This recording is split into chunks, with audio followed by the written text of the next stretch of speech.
안녕하세요. 단독자TV의 단독자입니다.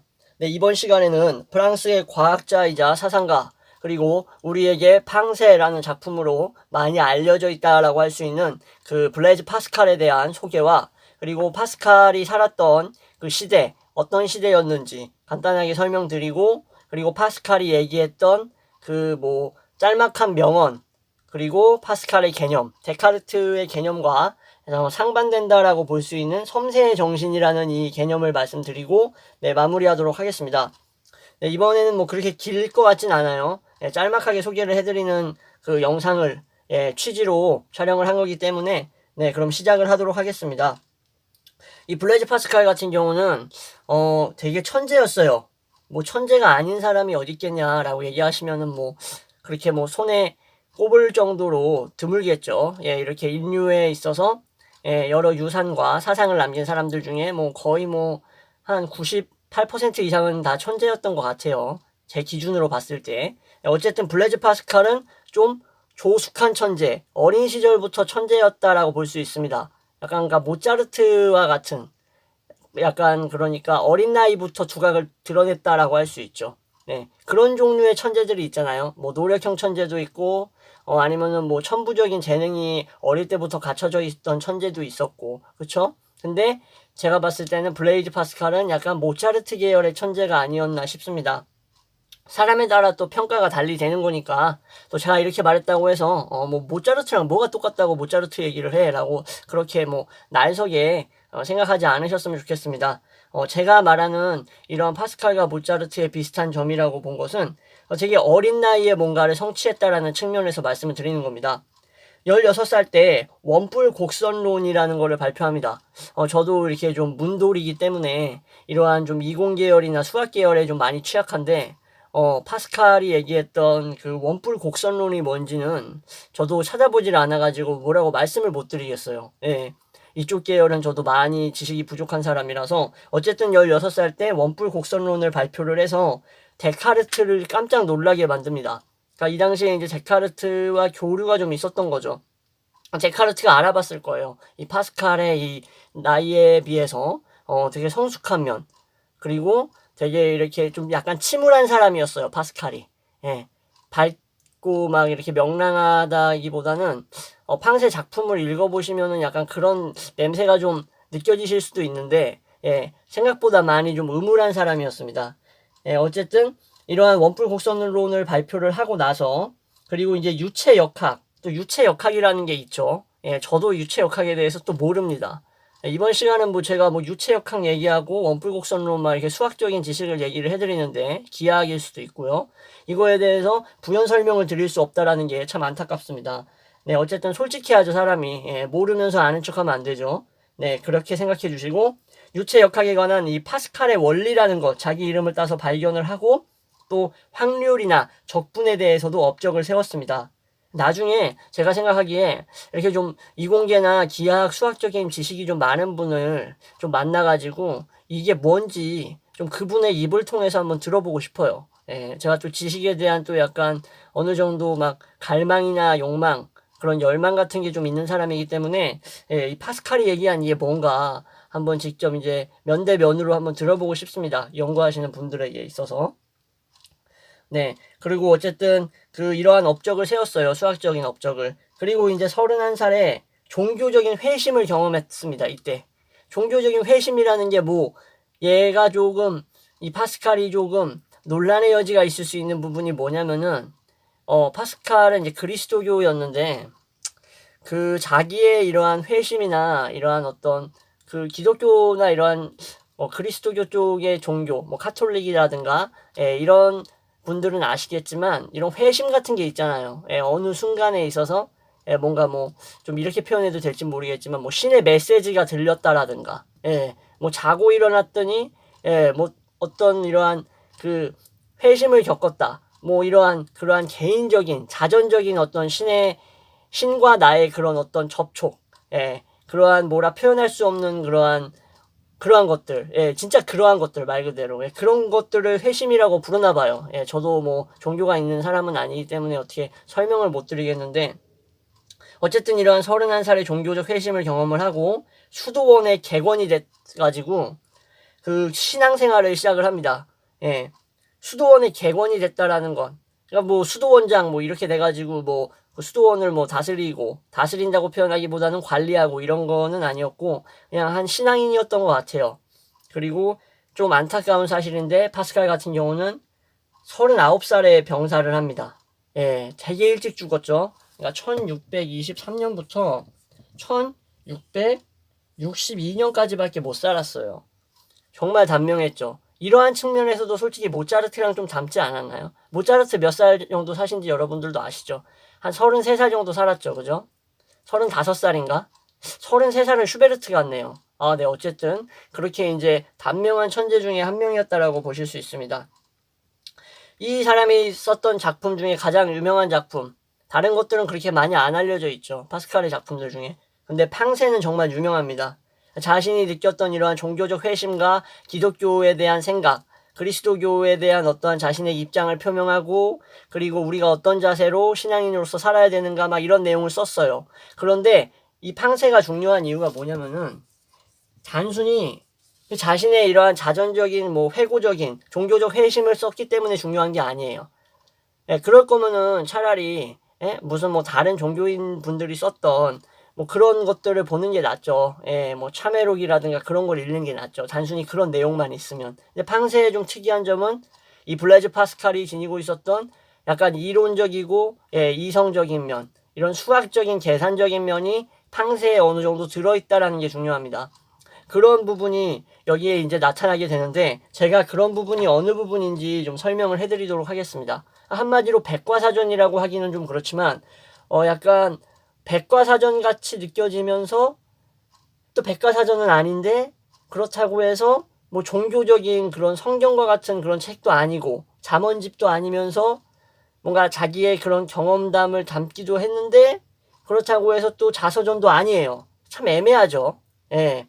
근데 이제 종교인이 아닌 분들, 뭐 무신론자 분들이나 이런 분들이 읽었을 때는 매우 거북할 수 있는 내용이 있는데 그게 뭐냐면은 팡세에서 이제 진짜 이 파스칼의 이러한 그리스도교 신앙에 대해서 얘기하는, 어떻게 보면 자신이 자신의 입장에서 그리스도교를 증명하는 이러한 내용의 글들을 읽어보면 좀 거북함을 느낄 수가 있어요. 너무나 약간 뭐랄까 좀 맹신적인 느낌이 든다라는 그러한 인상을 받으실 수가 있어요.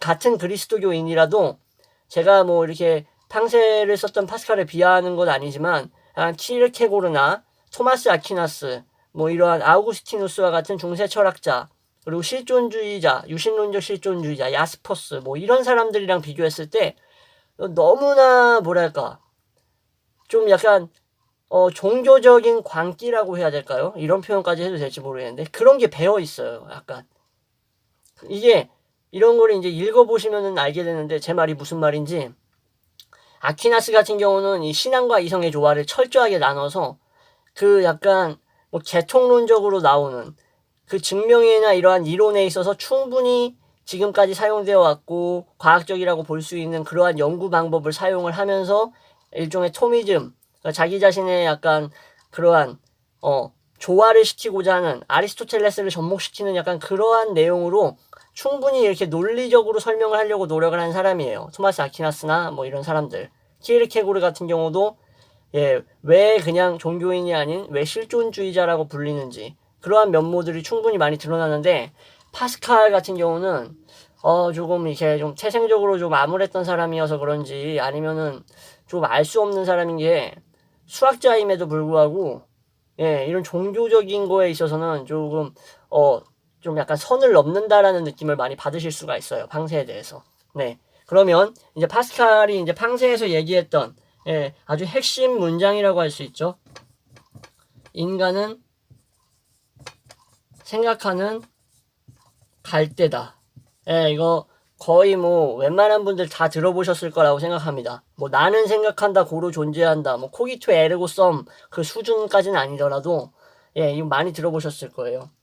이제 파스칼 같은 사람들은 모럴리스트라고 부릅니다. 모럴리스트가 뭐냐면은 이제 막 그 옛날에 간단하게 설명을 해드리면 이제 막 그리스도교끼리 싸우는 종교 전쟁이 막 발발하고 막 이제 새로운 신대륙이 발견되면서 그 당시에 막 새로운 자신들의 종교를 막 강요하고 그 당시에 막 원주민들의 이러한 문화를 학살하고 그랬죠. 그쵸? 이렇게 외국의 유럽인들이 이제 원주민들을 내쫓고 막 이러는 상황이 많이 발생했는데, 그리고 그들을 또 야만인이라고 많이 여겼었죠. 예. 신대륙에 도착한 사람들이 유럽에서. 근데 이러한 것들에 대해서 아주 비판적인 관점을 가지고 되게 안타깝게 생각하면서 다시는 이러한 행동을 반복하지 말아야 된다라는, 약간 진짜 말 그대로 모럴리스트들, 이러한 사람들을 모럴리스트라고 부르는 겁니다. 몽테뉴도 있어요. 모럴리스트에 라 로슈푸코, 파스칼 이런 사람들인데, 이러한 모럴리스트들의 특징이 뭐냐면은 에세이나 격언 등으로 자유롭게 표현을 했다라는 겁니다. 이 모럴리스트가 왜 갑자기 나왔는지를 이해를 하셔야 돼요. 파스칼이 모럴리스트였다라는 걸 제가 말씀드리는 거예요. 예, 몽테뉴도 마찬가지고.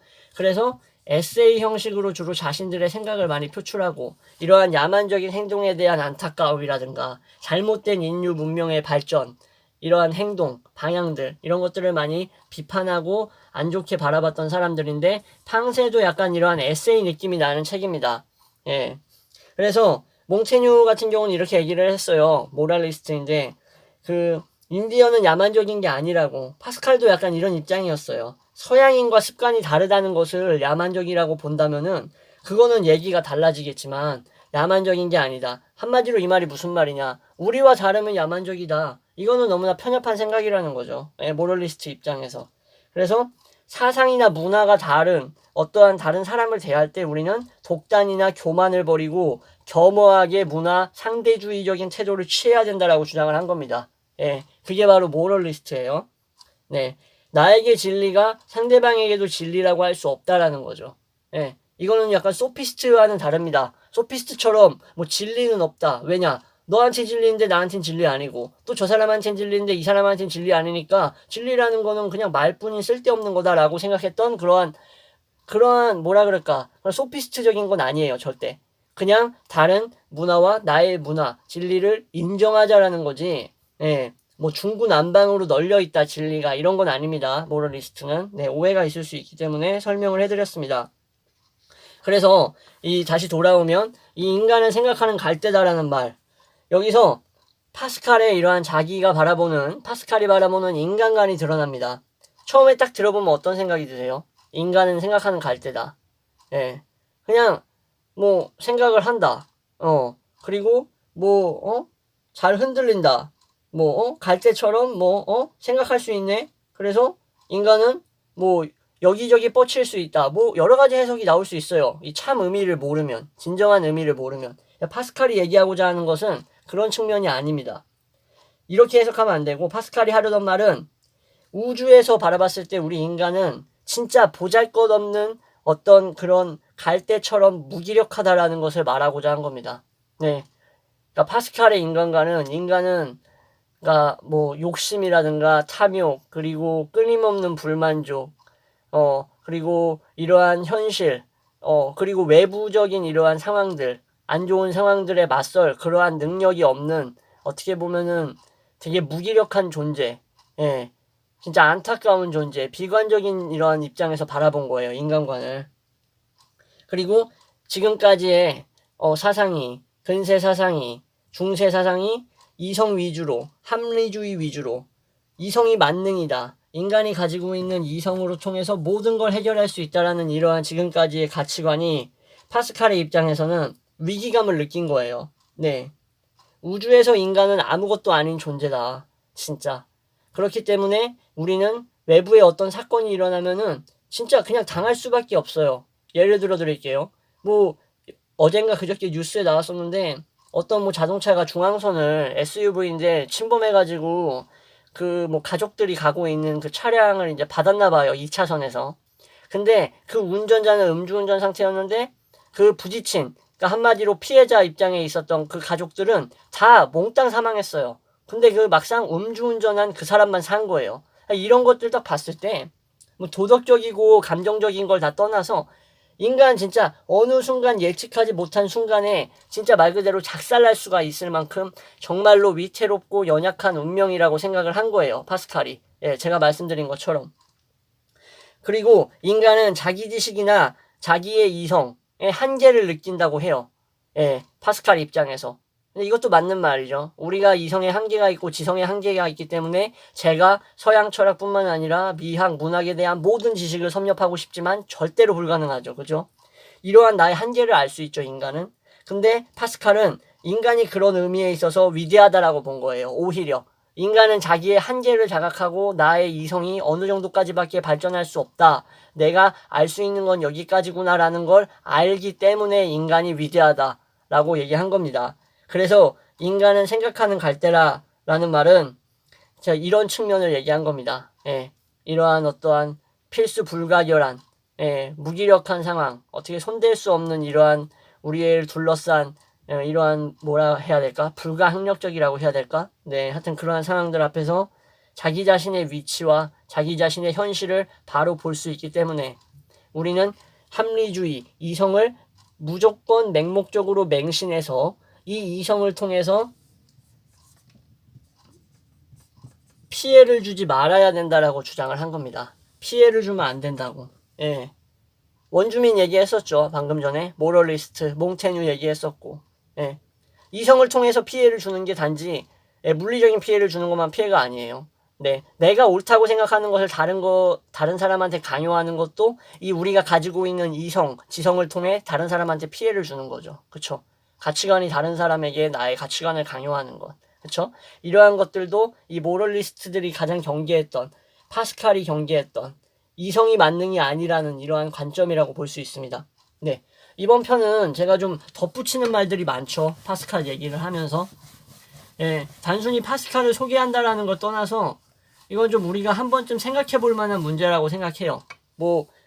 말씀드리면은 제가 촬영하는 영상들 중에서 한 번쯤 생각 안 해볼 만한 내용은 솔직히 없어요. 다 생각해 볼 만한데 제가 말씀드리고 싶은 내용은 뭐냐면 좀 더 우리의 입장에서 좀 더 우리 현실 사회와 비교했을 때 좀 더 뭐라 그럴까 깊이가 있고 약간 와닿지 않고 좀 더 뭔가 포괄적이고 현실적이고 좀 더 이상적이고 이러한 식의 차이는 있을 수 있잖아요. 제가 이렇게 촬영을 하는 영상들 중에서. 그쵸? 그러한 것들은 이제 여러분들이 어떻게 받아들이시냐에 따라서 좀 다를 것 같기는 해요. 솔직히. 어쨌든 다음입니다. 다음은 섬세의 정신이에요. 섬세의 정신. 이 섬세의 정신이라는 것은 이제 한마디로 말씀드리면 이제 포괄적으로, 보편적으로 그리고 중요한 게 있어요. 우리가 가지고 있는 이성, 이걸 통한 직감적으로 인식하는 그러한 것을 말을 하는 겁니다. 여기서 또 의문을 던져보실 수 있겠죠. 아니, 이성이 중구난방으로 자기 멋대로 날뛰는 것을 우리는 경계해야 되고 우리가 이성이 우리 마음대로 만능으로 날뛴다고 해서 우리가 무슨 우리 세계 내에서 이 지구 내에서 엄청 대단한 존재라고 생각하는 것은 경계해야 된다라고 방금 말하지 않았냐.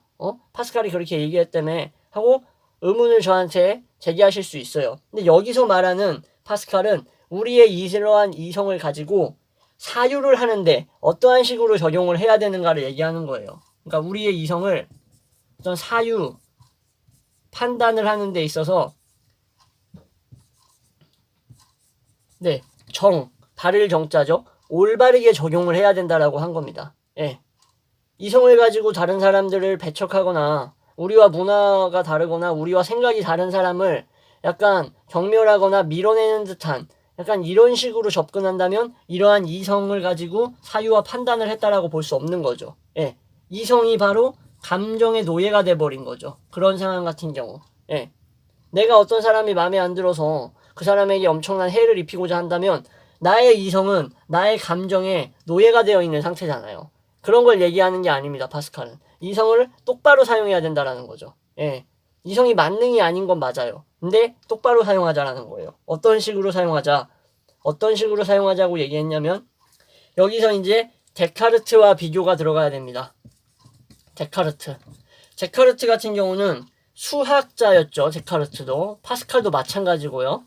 이러한 수학을 본보기로 삼아야 된다라고 얘기를 했어요. 수학을 본보기로 삼아서 철학과 도덕을 파악한 거예요.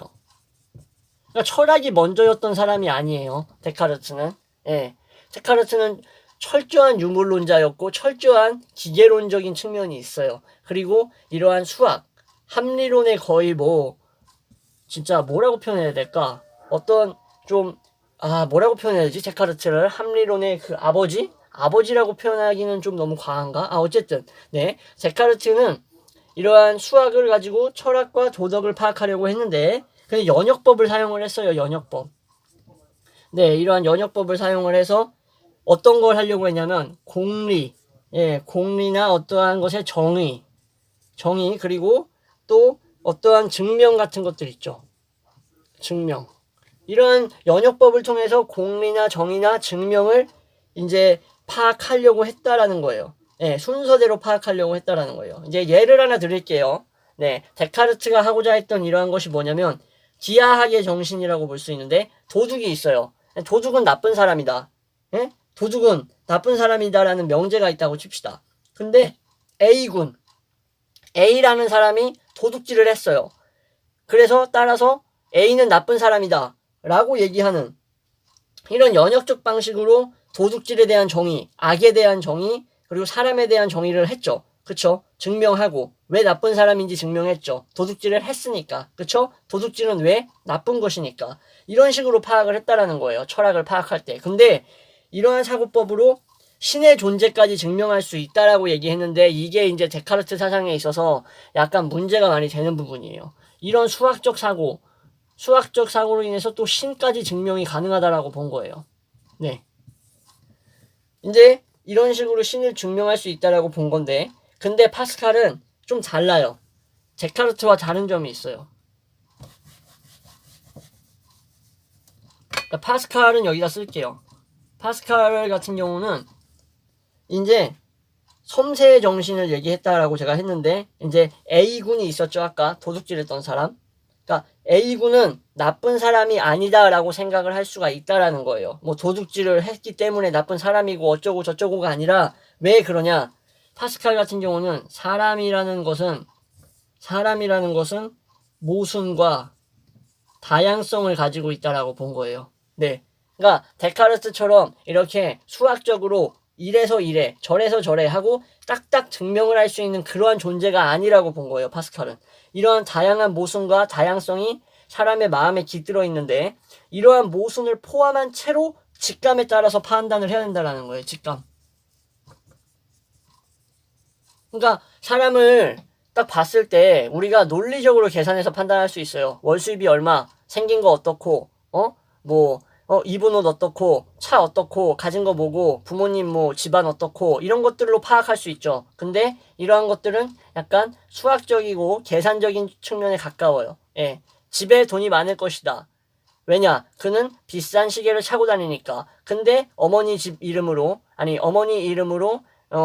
집이 이제, 두 채가 있네. 그것도 이제 어디 잘 사는 집, 잘 사는 동네에 아파트 몇 채가 있고, 이런 식으로 이제 파악을 하겠죠. 연역적으로. 예. 이게 이러니까 저게 저런 식이다라는 식으로 이렇게 가지를 타면서.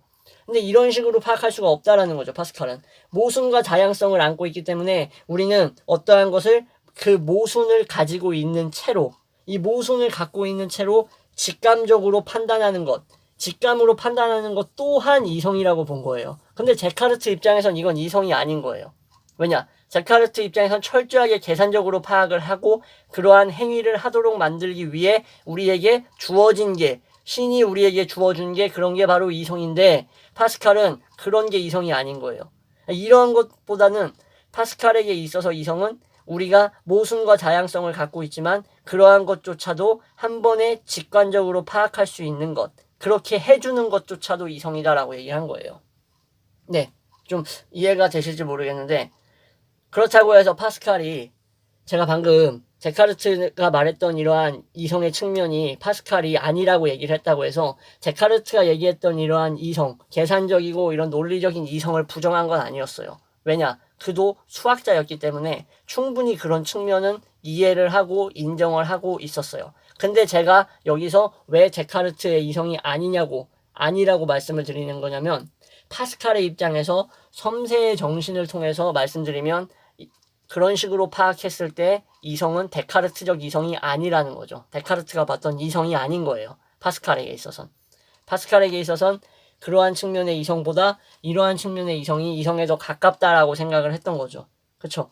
그렇기 때문에 이것을 기하학의 정신하고 대조해서 데카르트가 얘기했다고 했죠? 기하학의 정신. 기하학의 이러한 기하학의 정신과 대조해서 그 섬세의 정신이라고 부르는 겁니다. 대비해서. 네. 네, 지금까지 파스칼에 대해서 설명을 해드렸는데, 이렇게 좀 목소리가, 예, 좀 커지는 것 같아요. 그냥 제 스스로 느끼기에 이렇게 영상을 촬영할 때마다, 막, 좀 더 이제 잘 알려드리고 싶어서, 예, 그리고 내가 너무나 좋아하는 일을 하고 있어서, 지금 제가 이렇게 하고 있는 일이 너무 좋거든요. 이렇게 영상을 촬영하는 게. 예, 그래서 이렇게 목소리가 좀 이게 톤이 업되는 그러한 느낌도 있는데, 그런 것도 좀 좋게 봐주셨으면 좋겠습니다. 예. 정말 재밌네요, 저는. 이런 얘기를 하는 게. 네, 어쨌든, 예, 이번 시간은 파스칼 이렇게 마무리하고, 예, 다음 시간에는 시간이 좀 많이 지났기 때문에 장 보드리아르에 대해서 설명을 드리도록 하겠습니다. 네, 지금까지 봐주셔서 감사합니다.